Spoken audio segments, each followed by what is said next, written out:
Have you ever stopped to think about the power that exists inside your mind? How many times have you fought, prayed, tried to change something out there, but deep down, you knew that the true battlefield is inside you? Jesus knew that. He knew that a person could never transform the world without first transforming his own thinking. And that is why his words still echo to this day, more current than ever. Everything is possible for the one who believes. That is the simplest and at the same time the most powerful sentence ever spoken. And what he meant by that goes far beyond what most people imagine. Jesus was not speaking only of faith as a religious belief. He was speaking of faith as a conscious mental state, as a creative force that is born within and changes what is outside. He was speaking of a mind trained to think the way heaven thinks, to see possibilities where the world sees only limits. When he said, "If you have faith the size of a mustard seed, you will say to this mountain, 'Move,' and it will move," he was not using a poetic metaphor. He was revealing a spiritual law. Reality responds to what you deeply believe. But why is this so hard to live? Because we were taught to believe fear more than faith. The world trains people to react, not to master their thoughts. Jesus looked at the crowd and saw exactly that. Imprisoned minds, weary hearts, people dominated by inner voices of doubt and guilt. And that is why he said, "You will know the truth, and the truth will set you free."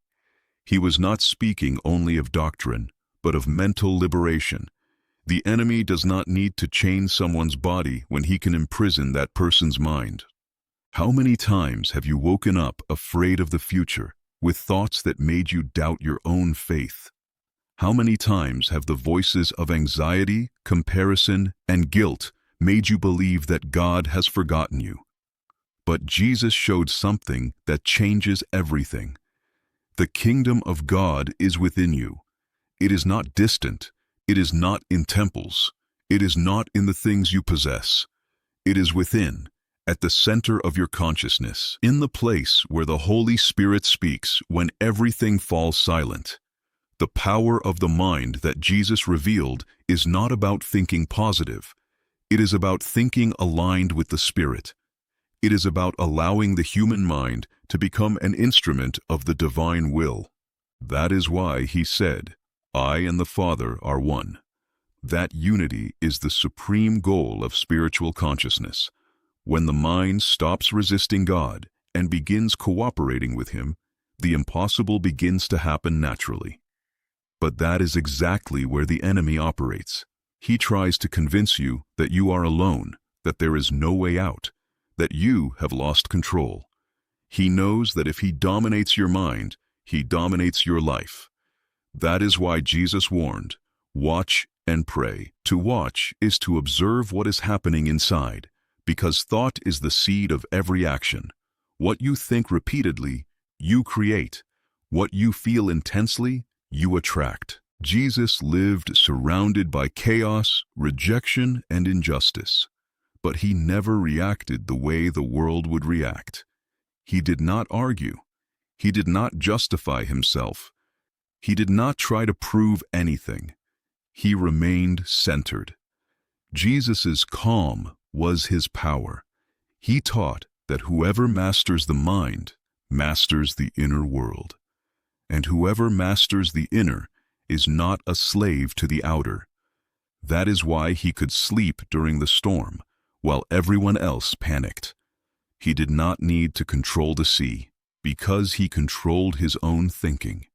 When the disciples woke him up screaming in panic, Jesus simply rose and said, "Why are you afraid, you of little faith?" Then he looked at the sea and commanded, "Be still." And the sea obeyed. What few people realize is that the miracle began before the words. It began in his mind, an unshakable mind, aligned with the Father, incapable of doubting. That is why he always said, "Let it be done according to your faith." Faith is the bridge between the invisible and the visible. But that faith is not born overnight. It is cultivated like a seed.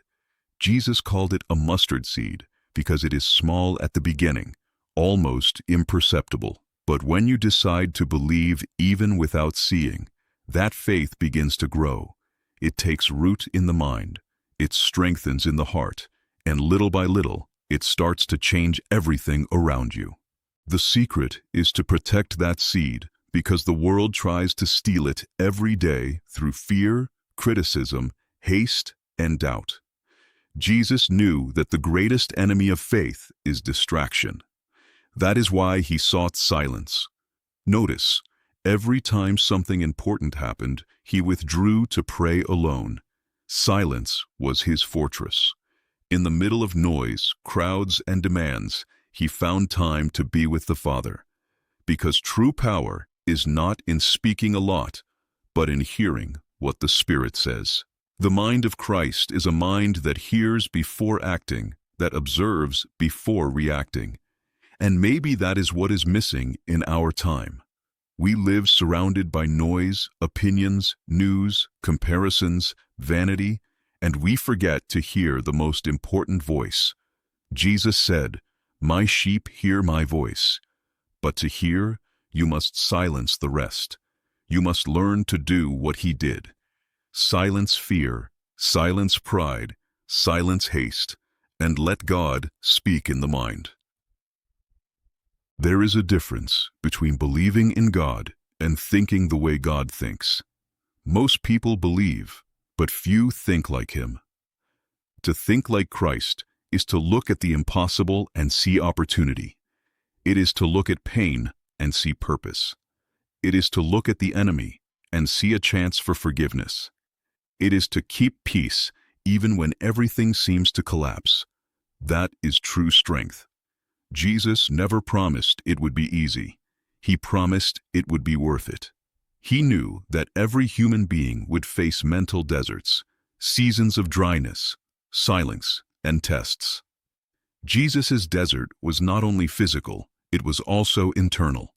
There he was tempted to doubt his own identity. The enemy said, "If you are the Son of God, prove it." But Jesus did not need to prove anything. He knew who he was, and that is the secret.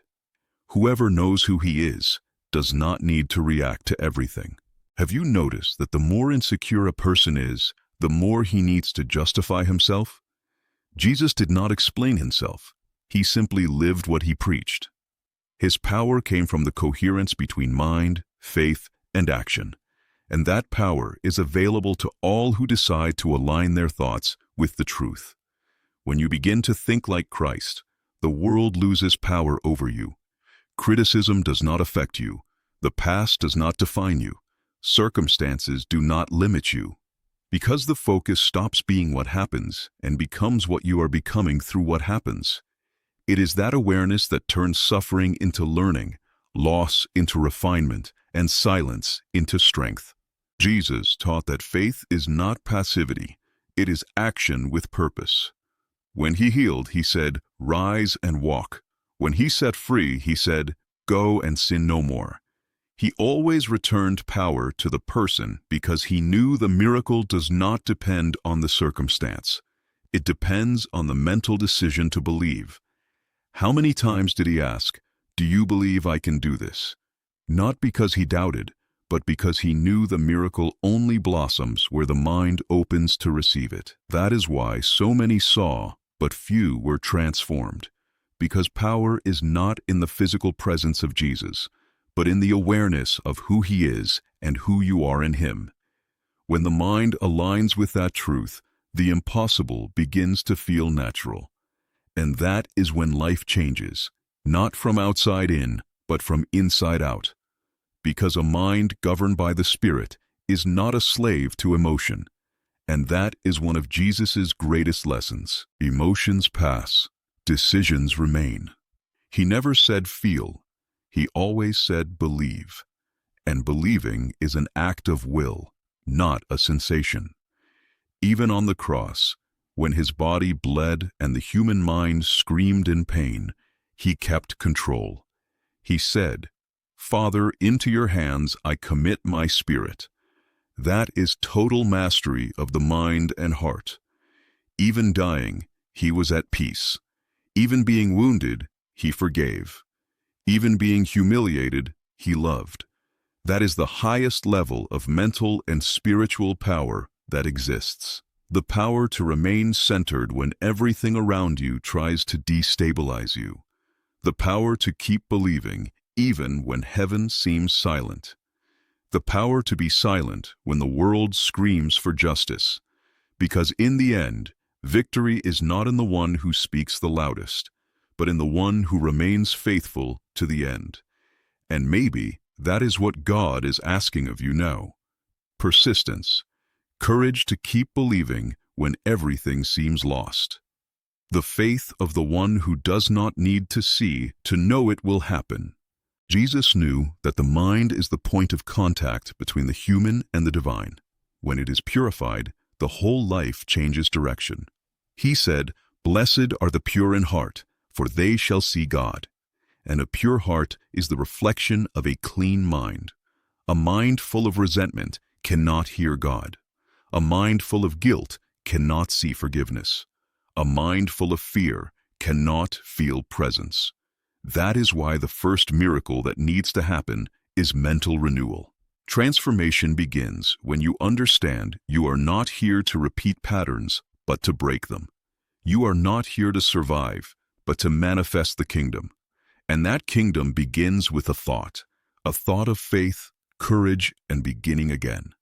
When Jesus said, "Everything is possible for the one who believes," he was inviting us to think differently.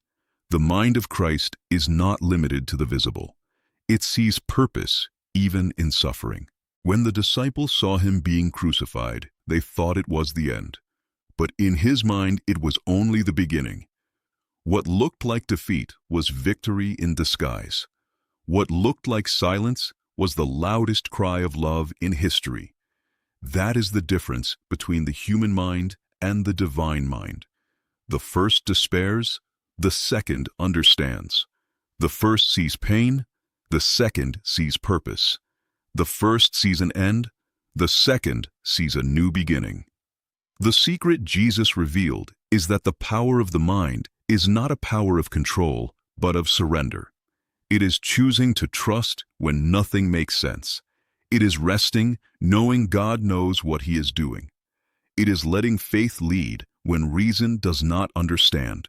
And maybe now, at this very moment, you are fighting something that seems impossible.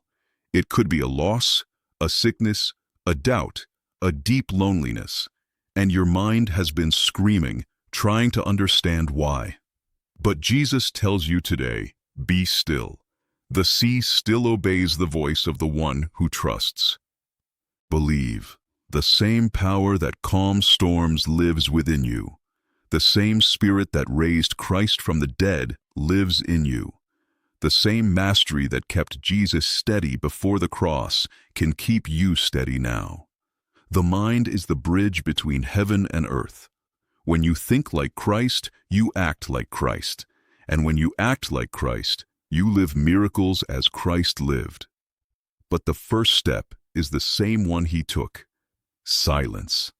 Before multiplying bread, he prayed. Before raising Lazarus, he gave thanks. Before facing the cross, he withdrew. Victory begins in the invisible, in the mind that chooses to trust. And that is exactly where most people quit, because they do not see immediate results. But the kingdom does not operate by anxiety. It operates by faith. Jesus never rushed. He knew everything has its time, and the one who trusts does not need to run. Patience is the highest expression of faith. It is saying, I know it will happen, even if it has not happened yet. It is resting while the world runs. It is knowing God's timing is never late. It only matures the miracle. And when the miracle comes, it seems sudden. But God has been working the whole time, inside the mind, inside the heart, inside the soul. The transformation Jesus proposed always begins in the invisible. Before the blind man could see, His mind had already seen the light. Before the paralyzed man could walk, he had already believed he could rise. Before the bread multiplied, Jesus had already given thanks. Everything begins inside. The miracle is not born in the touch, but in consciousness.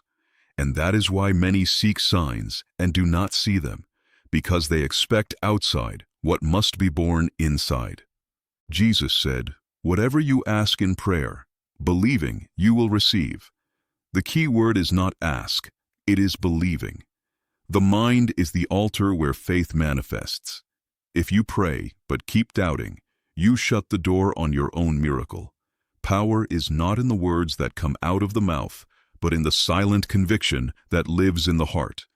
What you deeply believe becomes your reality. And many get lost here because they confuse faith with emotion.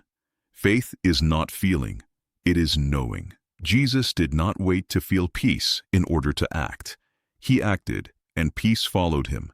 He did not wait to see in order to believe. He saw because he believed. The mind of Christ is the awareness of someone who has already won within before winning without. It is the unshakable certainty that the Father is in control, even when everything seems to fall apart. Maybe you have prayed, waited, done everything you could, and still nothing seems to change. But what Jesus taught is that change does not begin in the result. It begins in posture. It is when you decide not to react to chaos, when you choose to remain silent instead of explaining, when you choose to give thanks instead of complaining, that heaven begins to move. The secret of the mind's power is in the choice, and Jesus always chose faith. When he was betrayed, he chose forgiveness. When he was humiliated, he chose silence. When he was abandoned, he chose the Father's presence. And when he was crucified, he chose to love to the end. That is mental and spiritual power at the highest level. It is mastery over oneself. It is victory over human nature itself. And that is what he wants to teach you today. Mastering the inner life is the true form of freedom. The man who controls his mind is free, even if imprisoned. The man who is dominated by it is a slave, even while free. Jesus came to set you free from the greatest captivity of all, the captivity of thoughts. Because fear imprisons, guilt paralyzes, doubt destroys, but faith sets free. It opens the cell, dissolves the chains, and returns the power that was always yours. The power to choose what to think, what to feel, what to believe. And when that choice is made in faith, the impossible stops being an obstacle and becomes a path. Jesus showed it perfectly. He never ran from pain, he went through it. He did not deny suffering, he redeemed it. While the world tried to destroy his peace, he remained steady, because he knew power was not in controlling circumstances, but in mastering the mind that trusts. Have you noticed that at no point in the Gospels does Jesus lose emotional control? He is moved, yes, he weeps, he feels compassion, but he never reacts in despair. Even in the face of death, he keeps serenity.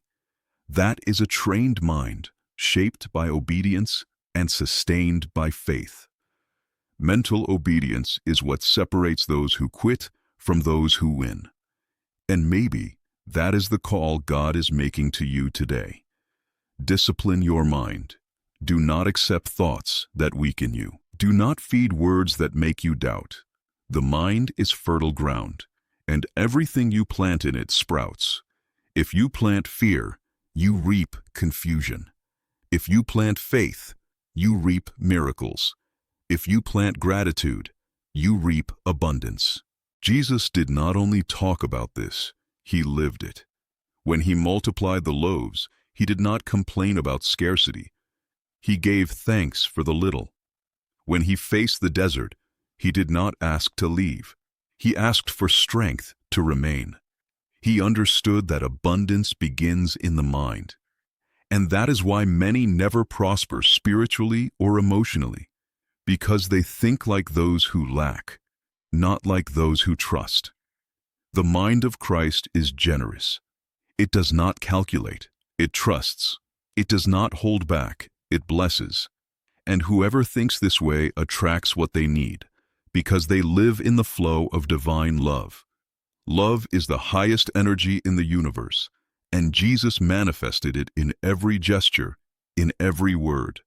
He showed that thinking with love is thinking with power, and it is at this point that the secret is revealed.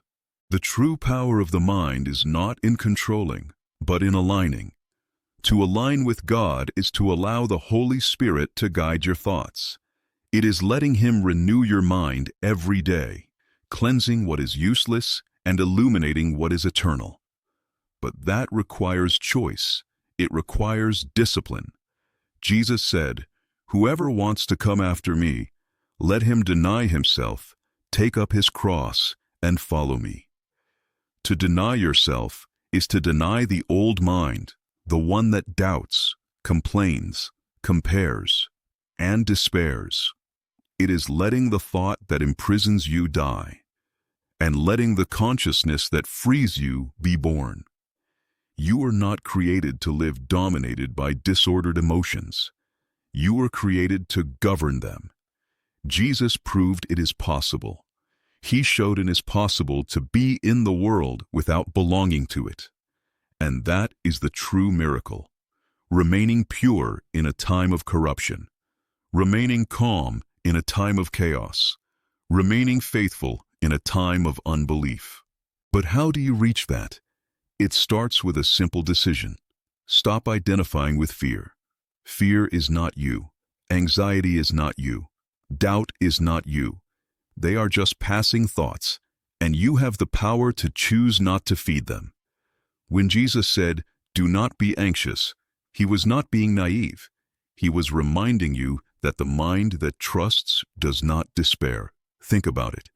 How many times have you lost peace over something that never happened?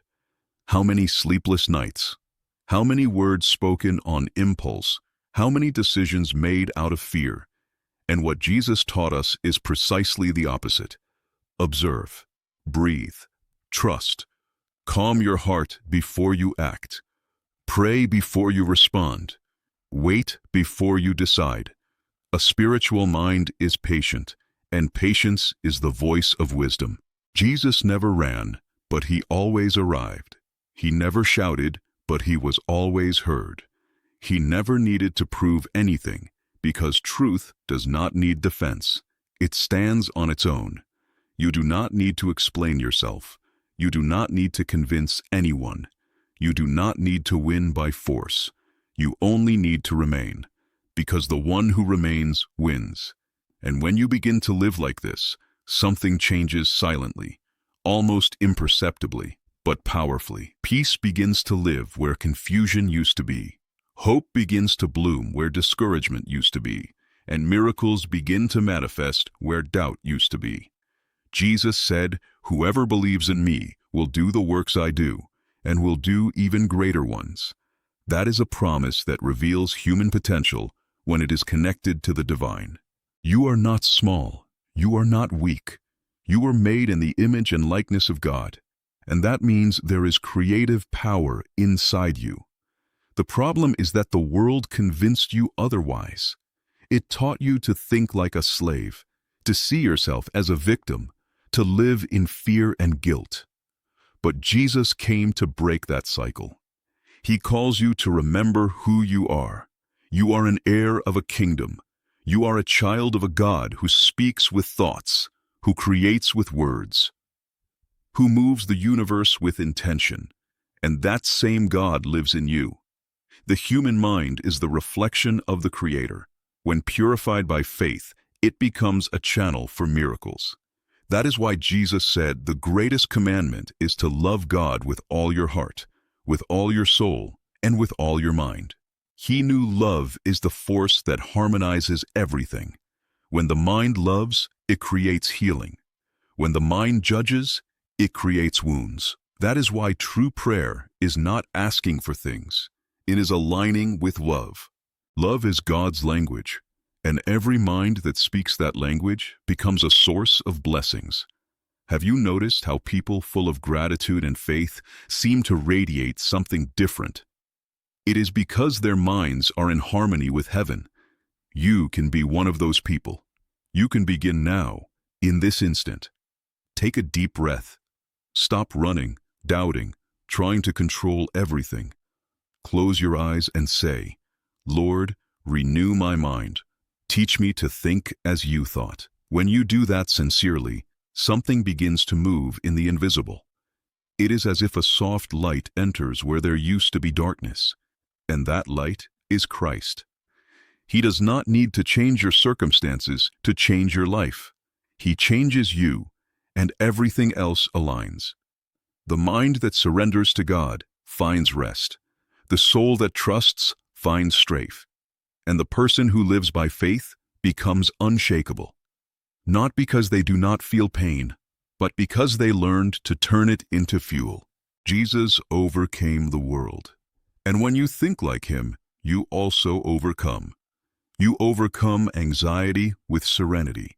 You overcome fear with conviction. You overcome doubt with hope. But everything begins with a thought. A thought of faith planted today can change an entire life tomorrow. Jesus knew that, and that is why he spent so much time teaching about what happens inside a person. What defiles a person is not what enters through the mouth, but what comes out of it. He was talking about the mind, about the thoughts we cultivate and turn into words. You cannot stop the birds of fear from flying over your head, but you can stop them from building a nest. Guard your thoughts. Choose what to sow. Protect your mind like you protect a treasure, because it is one. And if today you feel your mind is tired, confused, lost, breathe. Jesus did not come for the perfect. He came for those who need rest. He said, "Come to me, all who are weary and burdened, and I will give you rest." That rest begins in the mind. He removes the weight of fear and replaces it with the lightness of faith. You do not need to understand everything now. You only need to take a step, trust a little more, love a little more, wait a little more. The mind of Christ is not born overnight. It is built in the process. And each time you choose faith instead of doubt, it grows a little more inside you. There comes a point when the silence outside no longer scares you, because what speaks inside is stronger. There comes a point when what used to offend you now teaches you. There comes a point when what used to knock you down now strengthens you. It is at that point you realize the power was always within. The secret Jesus revealed is not about controlling the world. It is about mastering yourself. And whoever masters himself overcomes the world. Now close your eyes. Take a deep breath and repeat in silence, "Lord, teach me to think as you thought," because that is the true prayer. When you change the way you think, everything changes. And if this message spoke to your heart, if at any moment you felt Jesus was reminding you of something you already knew but had forgotten, write here in the comments, "I want the mind of Christ." That simple gesture is more than a comment. It is a spiritual declaration. It is the first step of a new journey. Like this video, share it with someone who needs to hear this, and subscribe to the channel. Here, every word is an invitation to awaken the strength God placed inside you. Remember, the world may try to shake you, but the one who has the mind of Christ remains firm, because the peace he gives does not depend on circumstances. It is born within, and no one can take it from you. The secret Jesus revealed remains the same. The kingdom of God is within you, and when you discover the power that exists in thinking like him, you will realize that nothing can stop you, because when the mind grows silent, heaven speaks.